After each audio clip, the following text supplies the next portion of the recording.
And welcome back, everybody. This is the bonus episode of Fluidity, episode 26.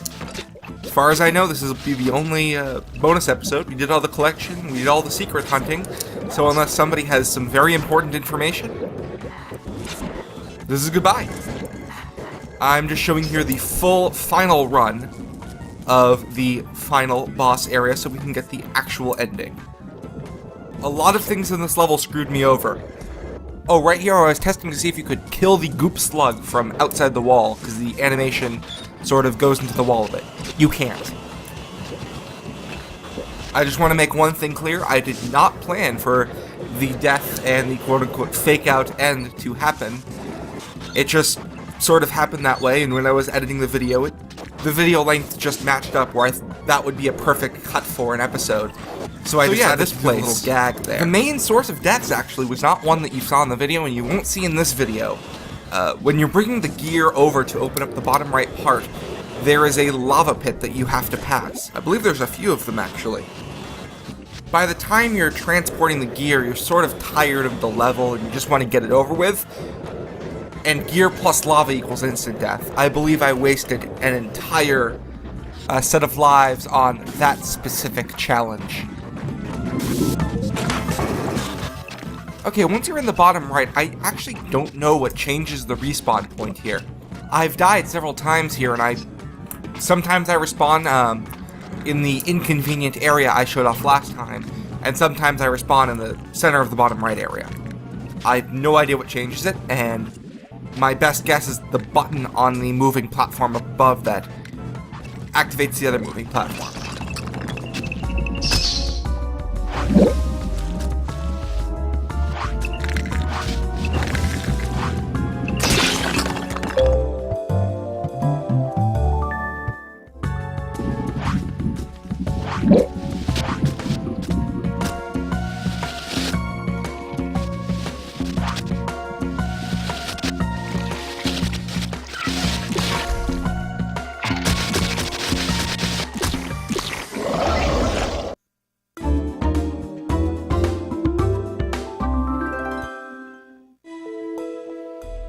And we've beaten the game. Wonderful.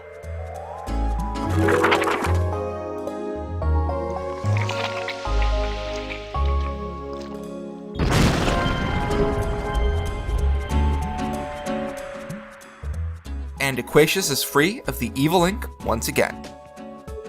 Fantastic 2D platformer. If not the best 2D platformer I've ever played. I said it.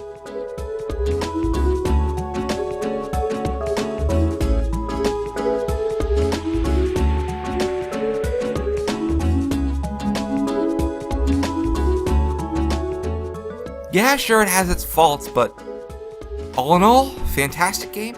Everyone here did a fantastic job. Of the three music people, you may recognize one.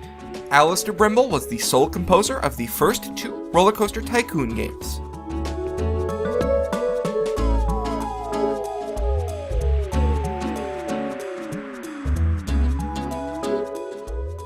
Curve Studios has developed a number of different games besides this one, but its main other title is Explodamon for the PS3 and recently released PC. It's another platformer, and it's fairly unique. I don't think I'll be LPing it in the future. I'll talk about that at the end of the video. As for now, there's a credits roll, and as boring as it is, everyone here deserves their fair 5 seconds of fame, so I'll let them have it.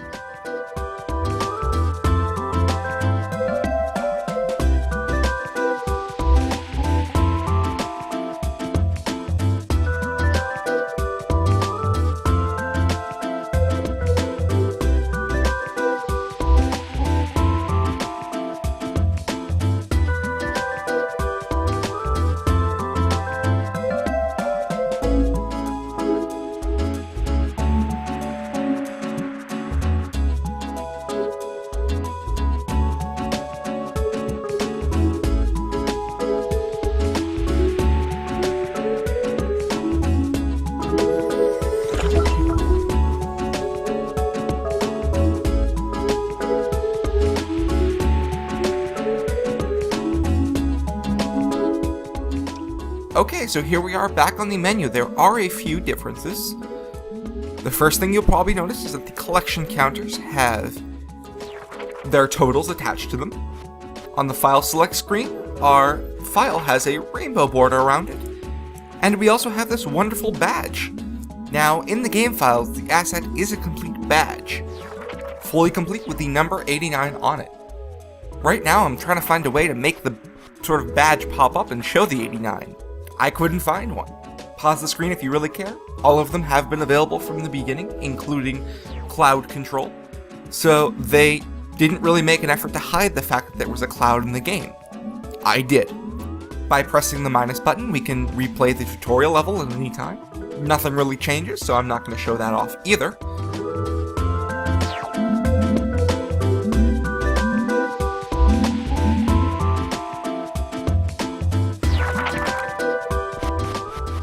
So, let's play that bonus game.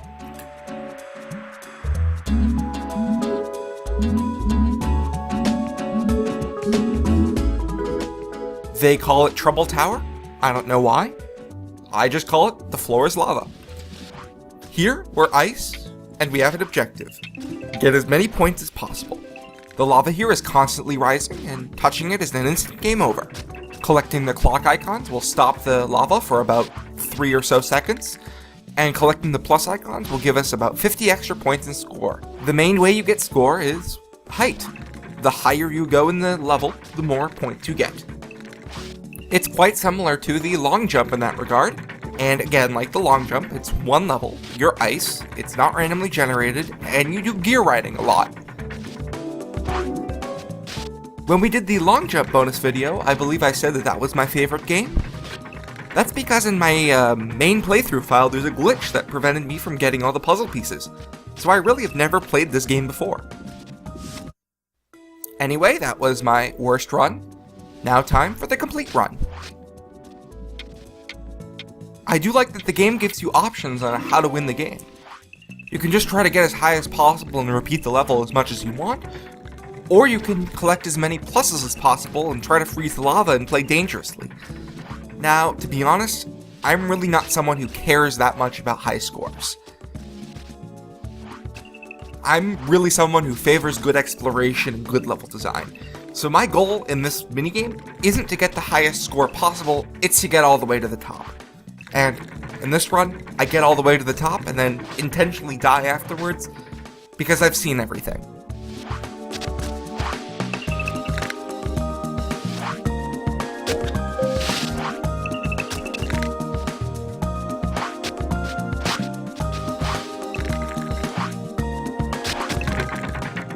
Like the long jump, there are 4 sections to the course.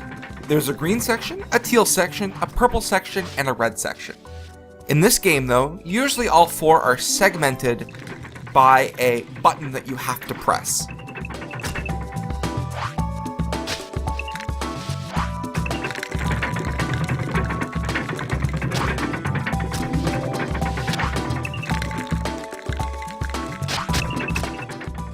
Now in this level with a lot of gear riding and a lot of this sort of stuff, your biggest danger isn't the lava, it's stick running out.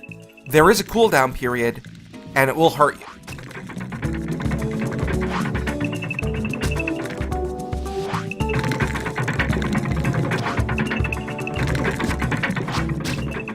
You can see that I'm dangerously close to the lava here. Just don't be afraid of it. With gear riding and later the springs that you'll run into, you can get high and away from the lava very, very, very quickly. Staying calm and focused is essential to completing this course. It's also nice that Stick lets us bypass a lot of platform bullshit like this. I'm quite sure the designers didn't intend for you to basically walk up the walls with it, but hey, it works. The challenge between green and purple is clever. It's a psychological battle of going down and touching the lava. If you're quick and collect the clock, you'll be fine. Even if the lava's about to hit you when you collect the clock, if you're focused and calm, you'll have enough time to get out of there.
challenge of red here, the instant hit springs and the subsequent flying through the air afterwards, is actually quite fun.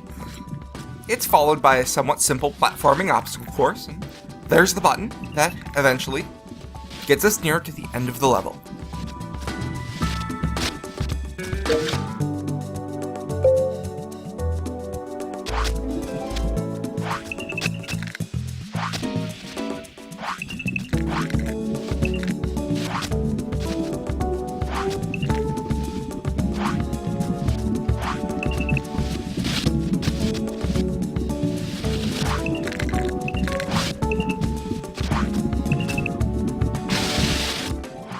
And here we have gear riding over a bunch of hot coals. Whether these coals are instant death or not, I don't know, and I don't intend to find out. And again, they change it up a little. Here we have to press 2 buttons instead of 1.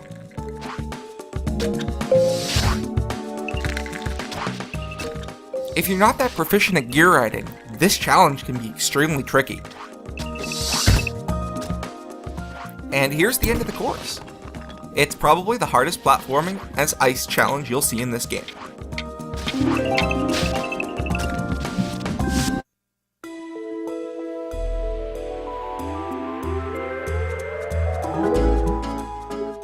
Fluidity, everyone. Thanks for joining me. I have been your host and player, Suspicious Dish. Personally, I'd like to thank everyone who contributed to this LP in any way. Posting to the thread, contributing knowledge, making me aware of my idiocity. Thank you. I have another project lined up and don't want to say what it is quite yet, but watch the Twilight Princess Wii thread very closely. I hope everyone enjoyed this game as much as I did. Have fun exploring.